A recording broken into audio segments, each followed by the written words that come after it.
seguida, ele parou o coração de Chris Upadhyaya. Assim como o Sr. Strickland, ele usou doses massivas de digoxina. As variações estavam se tornando infinitas, especialmente no CC1. Não havia razão para parar, e então Charlie decidiu não parar. Depois de 16 anos, o Charlie se deu conta que ainda era muito simples. Todo caso começa com uma chamada. O despacho envia um carro marcado e os uniformes examinam os corpos, separam acidentes de pessoas que tiraram a própria vida e também tem aquelas pessoas que faleceram de forma natural. Quando não é nada disso, quando eles não podem dizer com certeza o que aconteceu, eles então chamam de homicídio. Cada corpo é um falecimento, mas nem todo falecimento é cena de um crime. Geralmente os muito jovens são acidentes, os muito velhos são falecimentos naturais e quase os demais levavam um tiro, pelo menos. Foi assim que aconteceu em Newark. Nem sempre pessoas que tiravam a própria vida parecia que haviam tirado a própria vida. E para os corpos que saíam de uma das torres de habitação, a pergunta era: ele pulou ou foi empurrado? Estatisticamente, os deprimidos não pulam, eles caem. Então era fácil para as autoridades verificar os gráficos. Se uma pessoa perdeu a sua vida por causa de tiros e a ferramenta ainda estiver ali, possivelmente ela própria tirou sua vida. Não importa quantos buracos tenham em seu corpo. Corpos de esquina quase sempre eram pessoas ceifadas por outras. Corpos nos trilhos eram uma bagunça e corpos no rio são mistérios. Havia muitas histórias de policiais que iam em direção a outra jurisdição e detetives de plantão que viam coisas horríveis durante seu turno de 24 horas. Alguns agentes podem ter sorte de não pegar nada disso. Mas em uma noite, quando ainda trabalhava, Tim Brown pegou 4. Naqueles dias, ele parecia atrair corpos. Se ele estava no caixa, os corpos chegavam até ele. Era assim que funcionava na maioria das delegacias em Newark. Cabia ao detetive descobrir a prioridade dos casos, mas cada novo crime embaralhava o baralho. O top case era chamado de readball, aquele que todo mundo quer fora de sua mesa, aquele que precisamente tinha que ir embora. Se um menor ou filho de algum prefeito estivesse envolvido, aquele caso era uma bola vermelha. Mas isso podia mudar. Uma bola vermelha é uma designação temporária, uma mão quente que pode esfriar rapidamente, e cada novo crime a reorganiza. Cada novo corpo muda as prioridades, cada chamada reinicia o relógio. Então os primeiros corpos do Tim foram quando ele trabalhava como segurança no Hospital Barnabé. Exatamente, aquele lá em Livingston, Nova Jersey. O Tim ainda era um adolescente vigoroso e à prova de balas. E os corpos dos idosos não eram corpos reais para ele. Eram apenas cascas anônimas. Ele tinha um peso de Big Jim, porque ele sempre estava namorando uma enfermeira bonitinha. E o primeiro corpo que importava veio depois. O Tim era um novo policial em patrulha. E teve que atender a um chamado. Um pescador o conduziu pelos juncos, perto de um rio. O cara na lama estava vestido com roupas comuns. Ele tinha bolsos, sapatos. Ele era normal, exceto pela linha vermelha em seu pescoço e a sua coluna branca, que estava quebrada. Ele era uma vítima, o que eles chamavam de vítima. Podia soar grosseiro para alguém de fora da lei, mas a linguagem no negócio de falecimento é intencionalmente impessoal. Se houvesse uma conexão muito pessoal, o trabalho se tornaria impossível. Mas Tim ainda não tinha aprendido isso. Naquele outono, ele fez os testes para se transferir para Newark, seguindo para uma carreira em homicídios.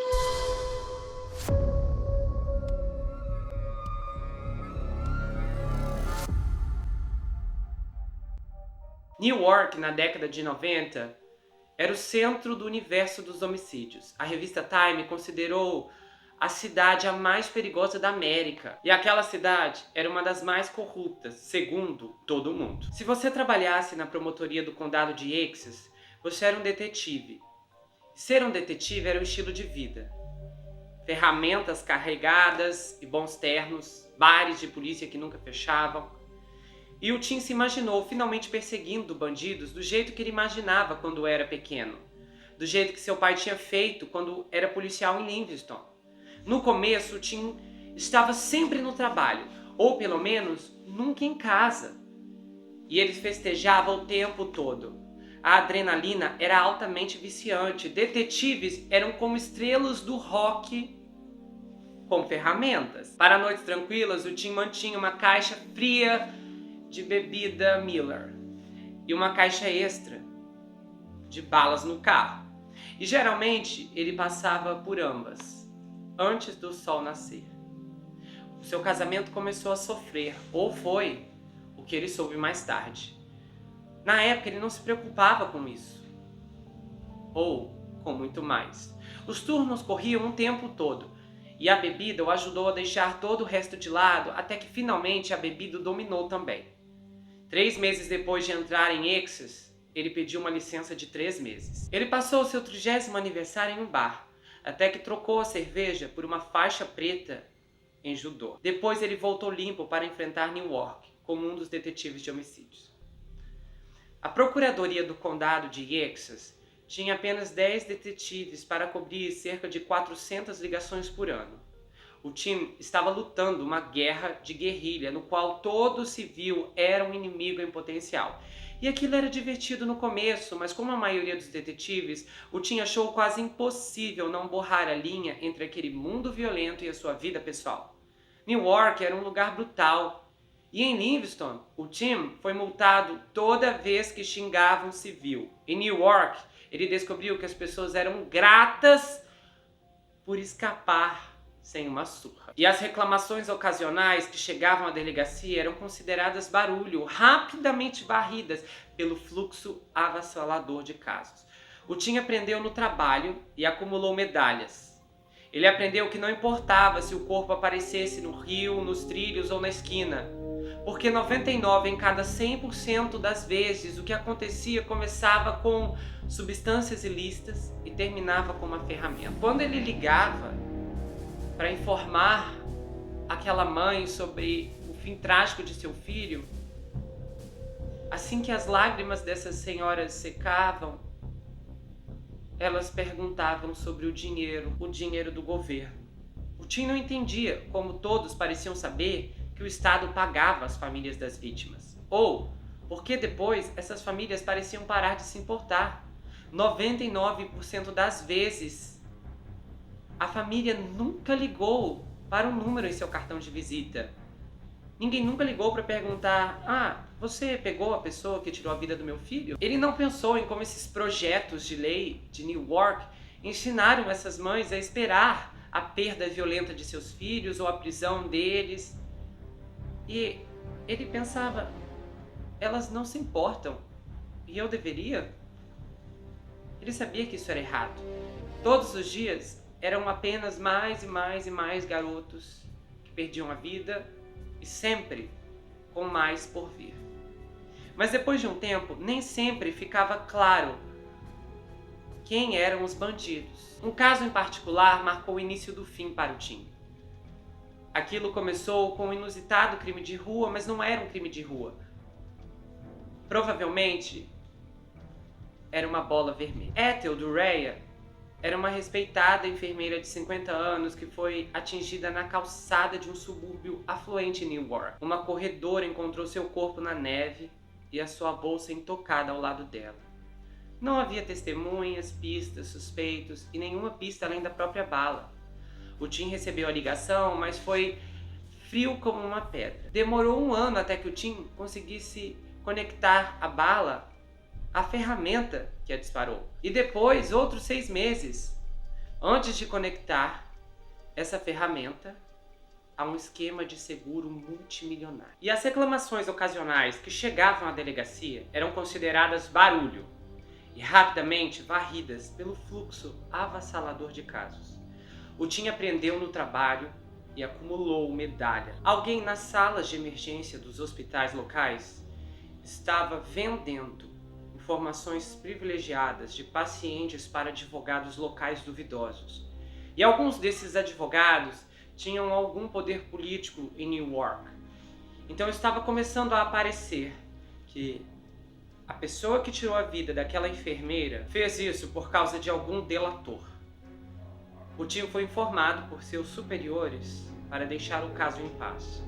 Quando ele ignorou esses avisos, ele foi temporariamente afastado da homicídios e depois colocado no que o Tim chamava de esquadrão de ferramentas de borracha e também ficou trabalhando no tribunal. Acontece que gradualmente ele entendeu a imagem. O caso arquivado continuaria arquivado, ou então ele poderia esquecer sua pensão. Mas alguma coisa sobre o caso dessa enfermeira tinha feito sentido para ele, da mesma forma que o seu primeiro caso. O Tim havia se aproximado da família da vítima e estava pessoalmente empenhado em pegar o responsável. E ele gastou toda a sua energia ignorando o mundo que habitava e achava que seu trabalho estava ajudando a colocar o fantasma da senhorita Ethel para descansar. Mas seu verdadeiro trabalho, como agora perceberia, era apenas servir a máquina do poder. Então ele podia varrer as ruas, prender menores de rua, mas nunca poderia mexer com a máquina em si. A bola vermelha esfriou. Nem a família nem a imprensa saberiam que ele havia encontrado a ferramenta que tirou a vida da enfermeira, mas o Tim sabia. E embora parecesse muito louco para admitir, ele tinha certeza que o fantasma da senhorita Ethel também sabia. Ela ainda estava lá fora, um borrão na borda do seu campo de visão. Ela não era uma vítima, ela era uma mulher com um uniforme de enfermeira ensanguentada, sentada em sua consciência. Por 10 anos, desde que parou de beber, o Tim nunca teve uma recaída. E ele passou um tempo com sua esposa, a Larry, com seu filho Connor, e ficou pensando e orando. Então ele decidiu dar o fora de New York. 30 minutos abaixo, pela Garden State, o asfalto ficava mais escuro e as estradas mais suaves. A saída 14 para a US 22 de Somerville, Nova Jersey, no condado de Somerset. Não havia cores de gangues na esquina, havia casinhas arrumadas com bandeiras americanas e varandas em vez de torres de guetos, e um novo escritório do promotor público reluzente, em frente a uma praça histórica. Somerset era o condado per capita mais rico de Nova Jersey, o quarto mais rico do país. Era o tipo de lugar onde um cara podia pisar no freio e desacelerar ao cruzar a linha de chegada para sua pensão. O emprego de homicídios do condado de Somerset oferecia melhores salários por menos trabalho e menos perigo. Ele tinha um escritório com uma porta que se fechava e uma cadeira acolchoada que se inclinava totalmente para trás. E ele mantinha a pasta fria presa em uma caixa de papelão em seu armário. E ele disse a si mesmo que o fantasma da enfermeira entenderia. Aos 42 anos, o Tim achou que estava diminuindo a velocidade e indo em direção à parada. Então a ligação que mudaria tudo veio em 3 de outubro de 2003. Era uma sexta-feira e o promotor do condado de Somerset, Wayne Forrest, estava passando algo para o Tim. O Tim embalou o receptor e imaginou suas opções. A sua opinião era que a vítima provavelmente devia ser um hacker político, alguém rico ou conectado. E aí, o poder local precisava fazer com que os policiais dançassem aquela música. Às vezes, quando uma pessoa perdia a vida no hospital, eles chamavam a polícia. Esse era o tipo de coisa que deixava Somerville animado. As conexões eram tudo, e aquele, ou que ele imaginava que poderia ser, não era mais um homicídio fast food de New York, mas era um trabalho, pelo menos até a pensão do Tim entrar em ação. E como sargento detetive, o trabalho do Tim era designar e supervisionar todos os casos que entravam em crimes graves. Então ele olhou para o quadro branco o apagamento a seco, codificado por cores, indicando a rotação de plantão. E ele viu que era o jovem Danny Baldwin, o cara novo. Era difícil não perceber o Danny, não somente porque ele era um ex-jogador de linha com a cabeça raspada e também tinha uma clavícula musculosa na altura do queixo, mas também porque era o único detetive negro na promotoria de Somerset. E o seu corpo exalava aquela energia bruta e ambição, além da sua altura de 1,80 e o seu peso de 110 quilos. O Tim conhecera o Danny em Newark, e o Danny tinha uma excelente reputação lá na força-tarefa de roubos de automóveis de elite. E ele foi um dos poucos detetives afro-americanos da homicídios de Essex. Ele era 10 anos mais novo que o Tim, mas o detetive sênior se reconheceu no novo detetive. O Danny era um bom policial, o que quer dizer que ele criava casos e não apenas arquivos. E quando soube que o Danny estava procurando uma mudança, ele fez um lobby forte para trazê-lo para o condado de Somerset. O Danny estava em Somerset havia apenas 6 meses. E além de alguns assaltos a bancos, seu tempo lá fora relativamente tranquilo. Ele fez bom uso de seu tempo em outros condados, trabalhando disfarçado com algumas de suas antigas fontes para o FBI, principalmente em um caso onde uma pessoa tirava a vida por aluguel na Carolina do Sul, e ele ajudou a resolver um homicídio de alto nível no condado vizinho de Morris, para o promotor Michael Rubinac.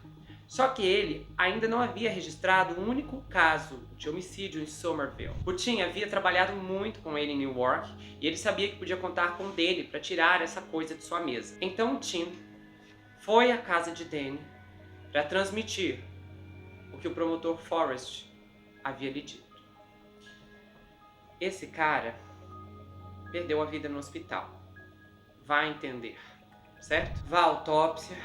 Faça algumas horas extras, bata com força enquanto você está nisso.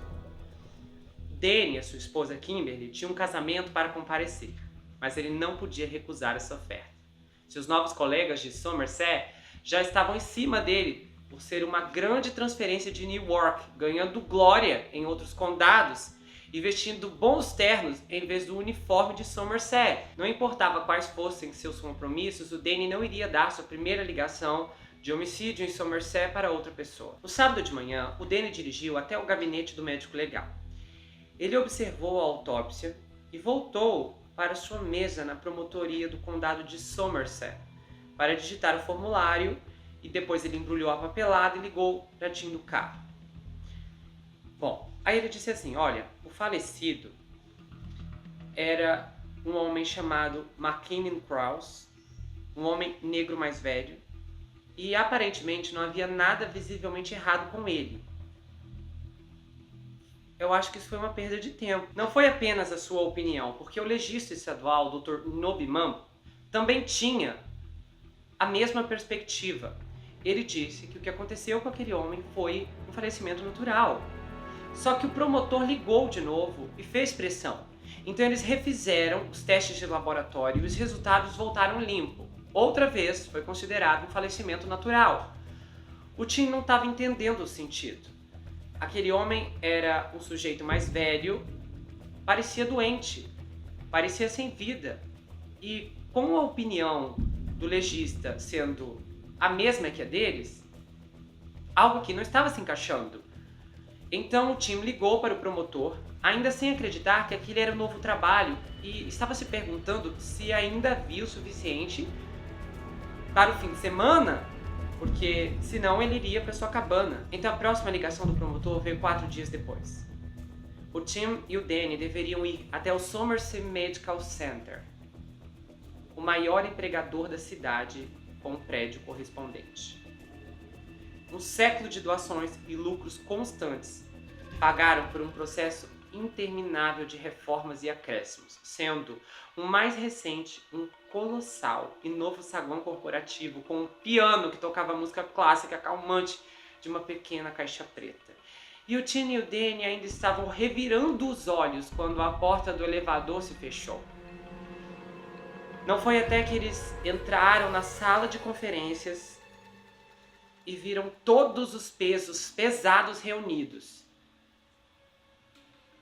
que eles começaram a perceber que aquilo não era uma ligação comum. Então passou pela cabeça do Tim, uau, esse paciente deve ser um grande VIP. E foi um advogado quem se levantou primeiro, apresentando-se como Paul Nittoli. Esse era o advogado do hospital. Era um homem branco, grande, com um corte de cabelo de $100 e uma gravata azul. O tipo de cara que você vê em outdoors. E ele agradeceu os detetives por virem e explicou de forma indireta que o centro médico não estava relatando um homicídio. Não exatamente.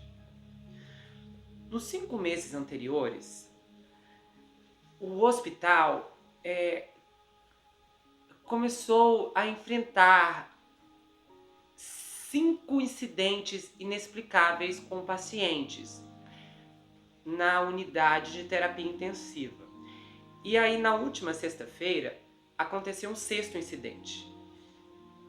E nós notificamos o Ministério Público. Então, o vice-presidente sênior do hospital, o Dr. William Kors, começou a ler os nomes, dizendo, olha, em 28 de maio foi o Sr. Joseph Laham, em 4 de julho a Sra. Frances Kane, em 16 de junho a Sra. Jean Cunningham, em 28 de junho o reverendo Florian Gay e em 27 de agosto a Sra. Frances Aguada. E o último da lista era o McKinley Crews, que havia partido apenas 4 dias antes.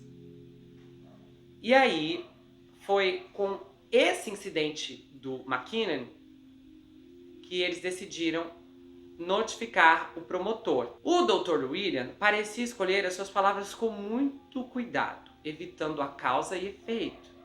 Todos os 6 pacientes tinham achados laboratoriais anormais e inexplicáveis e sintomas de risco de vida. 5 desses pacientes estavam sem vida. Se esses incidentes estavam relacionados, o Dr. William não sabia, ou aí foi perguntado, esses incidentes estão relacionados? E o Dr. William disse, olha, a gente não sabe, porque conduzimos a nossa própria investigação interna há 5 meses e essa investigação não identificou a fonte das ocorrências. E aí, o Dr. William passou a resumir os históricos médicos de todos os 6 pacientes em detalhes breves, só que técnicos. O Tim tinha alguns nomes na página, nomes de pessoas que perderam a vida e algumas coisas médicas, grafias riscadas, substituídas por letras maiúsculas, como insulina e glicose, e algumas outras coisas que ele já tinha ouvido falar, inclusive um nome chamado digoxina, que era um remédio para o coração. O resto era um borrão de jargão médico, CC, MG, microlitros, sem cena de crime, sem ferramentas, sem impressões digitais ou testemunhas, sem bala, sem nada. Então o Tim escreveu no seu papel e sublinhou, mas eles cometeram um crime? E ele fez um ponto de interrogação até dividir o papel em seu caderno. Um acento adiante, o Danny parecia estar espremendo a vida fora de sua caneta, porque os detetives não conseguiam sair da sala rápido o suficiente. Lá fora, o sol de outubro batia nos vidros escuros do carro do Tim. E ele abriu as fechaduras, a reunião acabou, eles desceram, o Tim abriu o carro, ele estava refletindo. Ele sabia que as coisas ali estavam um pouco misteriosas e também havia muitas questões em jogo, porque o Somerset era um grande peso na comunidade. Era um centro financeiro gigantesco, um dos maiores empregadores do condado, uma forte influência na política local, sem contar que 2 ex-senadores estaduais estavam no conselho do hospital, um dos quais era sogro do chefe da polícia. O problema ali é acender um fogo no promotor, que acendeu um fogo no Tim. Então o Tim esperou até o Danny fechar a porta antes de começar a reclamar. Que coisa foi essa? Então ele ligou o carro e saiu da curva, enquanto o Danny se esparramou pelo lado do passageiro com uma pilha de prontuários médicos. E ele disse, olha, aparentemente, se houve crime, não estão nessas páginas. porque os médicos já haviam estudado. O Danny estava mastigando suas bochechas. Ele era o detetive principal ali e seria seu trabalho entender o que o hospital havia lhe dado e também ver como poderia argumentar com isso. Mas a grande questão era quais eram as peças ali. Números, valores do laboratório, resultados técnicos que nem o Tim nem o Danny entenderam? Aparentemente, nem mesmo os profissionais do laboratório conseguiam explicar. As vítimas eram apenas vítimas em potenciais e poderiam ser falecimentos naturais. Então, por enquanto, aqueles corpos não tinham feridas visíveis. Isso definitivamente não era um crime. Parecia óbvio para o Tim que algum figurão da corporação tinha uma agenda. E aquilo era muito pior do que receber um caso arquivado. Claro que esse talvez não fosse o caso. Então Danny ergueu os olhos do seu caderno e perguntou ao Tim: basicamente, eles pensam que alguém está envenenando os pacientes de propósito ou qualquer outra coisa, certo? Então, eles estão investigando há 5 meses. Por que só ligaram agora? Eles podiam ligar a qualquer hora, por que não ligaram há 5 meses? E eles chamaram essas preocupações de incidentes inexplicáveis. 4 com insulina, 2 com medicamento para o coração. O Danny então virou uma página e viu digoxina. Digoxina. O que é digoxina? Aí ele perguntou pro Tim: você se importa que eu pergunte? Pra onde nós estamos indo? Aí o Tim entrou no estacionamento de um shopping e disse: precisamos de um dicionário médico. Ele abriu a porta para sair e disse: eu tenho uma pergunta. Você recebe uma ligação na sexta-feira e 3 dias depois nós somos trazidos para cá.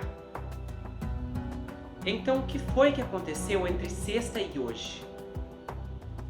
Aí o Danny diz: talvez os advogados tiveram um fim de semana para pensar nisso. Talvez eles ficaram com medo, pode ter sido o que aconteceu. Aí o Tim disse: mas você sabe o que eu acho?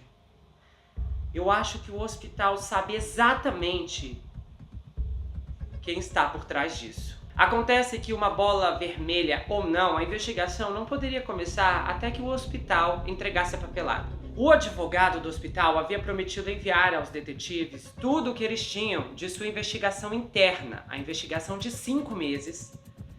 Ele prometeu que faria isso o mais rápido possível. Então era fim de tarde quando o pacote chegou. O Danny considerou o conteúdo por alguns minutos antes de levar o envelope para o lado do escritório do Tim. O envelope continha apenas as páginas fotocopiadas de um único memorando enviado por fax. E os detetives sabiam que não deviam esperar um relatório investigativo acabado, mas esperavam mais do que sucatas, incluindo a carta de apresentação. E o memorando tinha 1, 2, 3, 4, 5 páginas. E então eles olharam página 1, página 2, página 3, página 4, página 6. Espera aí, cadê a página 5?